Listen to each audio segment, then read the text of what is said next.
দেশবাসী আসসালামু আলাইকুম। এখন আসলে বাংলাদেশে বেশ কয়েক প্রকার ফলের মৌসুম চলছে, যেমন আম, জাম, কাঁঠাল, লিচু, তাল, বেল ইত্যাদি। কলা তো আছেই। তো এই জামটা আমাদের গ্রামের এলাকায় বলে খুদে জাম। এটা প্রথমেই পাকে, এরকম অনেক মিষ্টি, মানে মুখে দেওয়ার সাথে সাথে সুন্দর একটা স্বাদ মিষ্টি। এর কিছুদিন পরে বের হবে, ওটা আমাদের এলাকা বলে মহিষী জাম, স্বাভাবিকভাবে ওটা বড় জাম। তো জাম কিন্তু খুব উপকারী একটা ফল, এটা কিন্তু আমার আর বলা লাগবে না, কারণ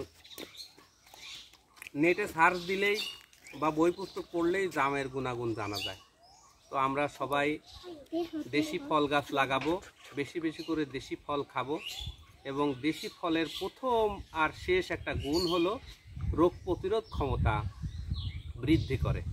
সেই হিসাবে আমরা দেশি ফলকে গুরুত্ব দিয়ে দেশি ফল খাবো। এর মানে এই নয় যে বিদেশি ফল এড়িয়ে চলবো, আমরা দেশি ফল খাবো, প্রয়োজনে বিদেশি ফল লাগে তখন সেটা ব্যাপার আলাদা। যাই হোক, সবাইকে অনেক ধন্যবাদ।